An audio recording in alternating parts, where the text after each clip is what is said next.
Bonjour, chers internautes, vous nous suivez dans les quatre coins de la République démocratique du Congo, mais également à travers le monde. Merci de votre fidélité. Nous sommes là pour vous actualiser de ce qui se passe à République démocratique du Congo pour notre première édition de ce vendredi 21 mars 2025. Nous parlons de la situation sécuritaire à l'est de la République démocratique du Congo. Si c'est la première fois de nous suivre, chers internautes, ne manquez pas de vous abonner. Et il faut savoir qu'aujourd'hui, les combats auraient pris depuis jeudi 20 mars à Kawera. C'est un village situé à peu près de 6 km de Minembwe dans le territoire de Fizi, au Sud Kivu. Et pour le moment, il faut savoir que ce sont les affrontements qui opposent les Wazalendo, les jeunes résistants appuyés par les forces armées de la République démocratique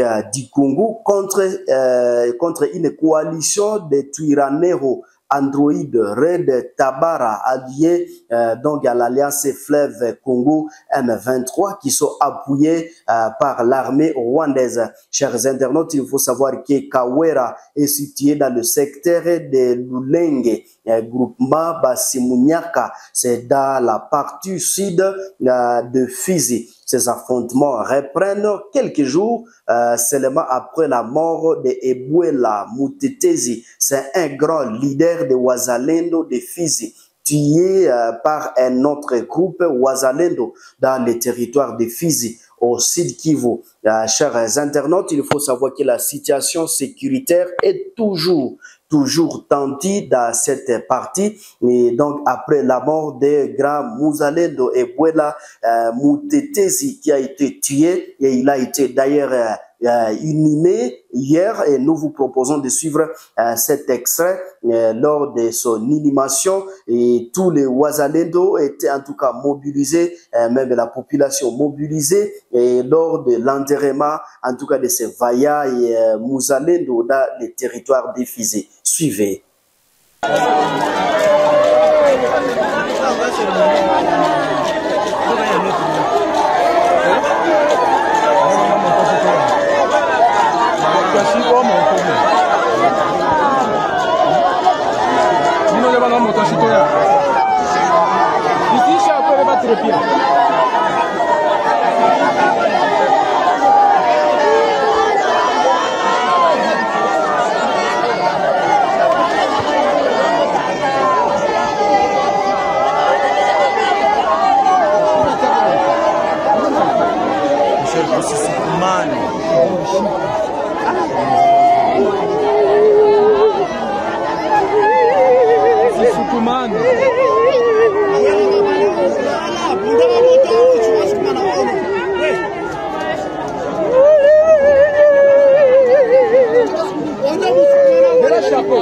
Chapeau.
Présentateur, armé.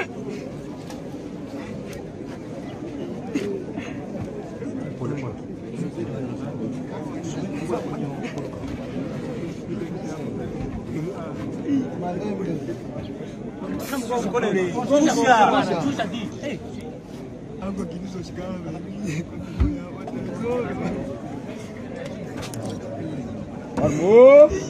Bien.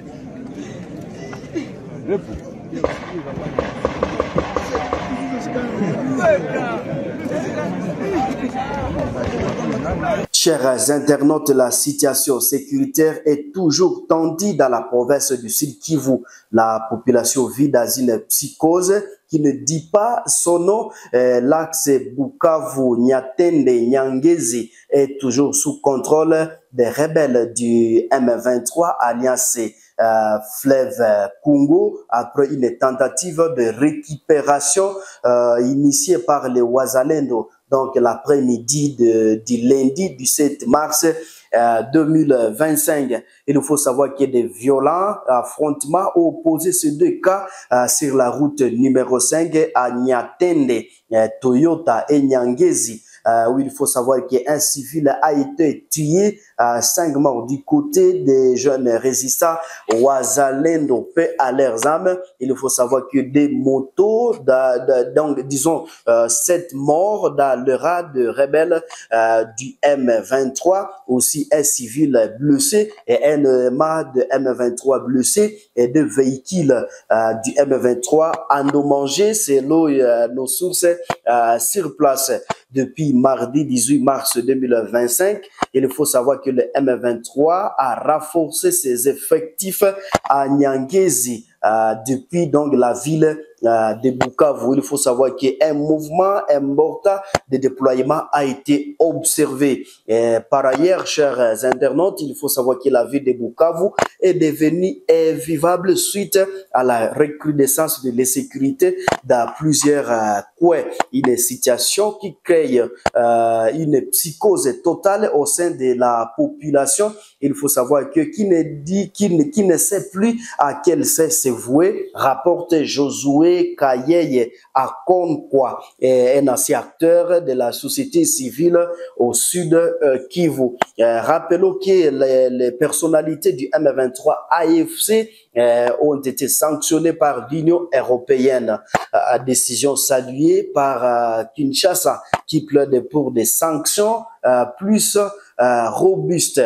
Chers internautes, nous sommes vendredi 21 mars 2025 et il faut savoir que dans le territoire de Walungu au sud Kivu, s'est réveillé avec un calme apparent après des accrochages entre les jeunes résistants Wazalendo et les M23 dans plusieurs coins du territoire de Walungu. Il faut savoir que des affrontements ont été observés, en tout cas toute la journée du 19 mars, disons, dans moins de 5 villages. Donc des attaques étaient menées par les deux cas dans les villages occupés par le cas des adversaires. Il faut savoir que les coups de balles ont commencé vers Moulamba la nuit du mardi avant d'être maîtrisés d'un habitat d'humilié. Je cite, la situation va mal à Walungu. Les affrontements ont commencé depuis le matin Ils se sont reposés un peu entre 14h et 15h45 et ont repris dans plusieurs villages, notamment Malangiro, Burega, Sibarama et Kagala, ajoute une autre source sur place. Chers internautes, il faut savoir que peu tard dans la soirée, le jeune résistant Ouazalendo aurait repris encore les attaques contre la position du M23 et à au moins 2 kilomètres de Walungu centre. Des témoins renseignent que jusqu'à tard dans la soirée, les affrontements étaient toujours à court, mais des accrochages qui ont perturbé plusieurs activités à Walungu. Mais les matins de ce 20 mars, il faut savoir que la situation était relativement calme, mais les positions n'ont pas bougé, ajoutent les habitants à milliers.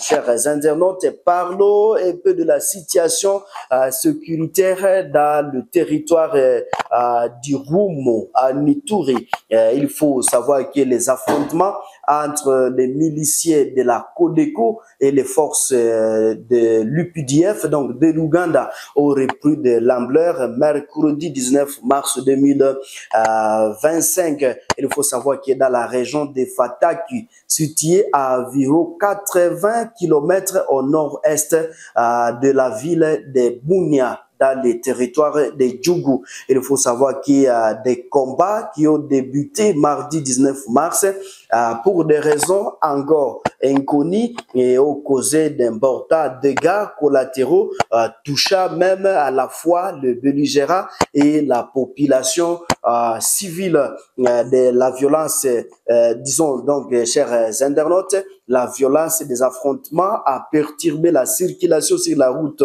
nationale 27, Relia Iga, Barrière à Mahagi.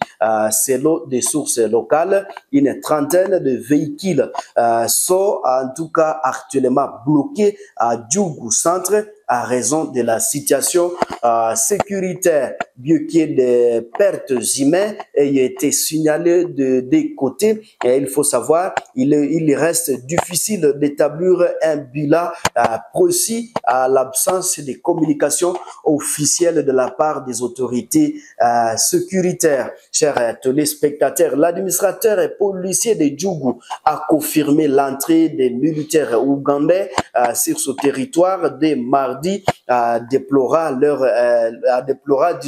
leur extrusion brutale. Et il faut savoir que ces derniers auraient franchi une barrière pour accéder à Djougou depuis Mahagi, où ils sont également stationnés, et rapportent les sources sur place. C'est ici où nous mettons un point final pour notre première édition de ce vendredi 21 mars 2025. Si c'est la première fois de nous suivre, ne manquez pas de vous abonner, aimer et surtout partager nos vidéos, et surtout ne manquez pas de commenter, liker, aimer nos publications. Nous allons revenir dans notre deuxième édition pour parler de la situation de la République démocratique du Congo pour ce vendredi 21 mars 2025. Je suis Mwana Mpenzi Manzekele à la présentation. Au revoir.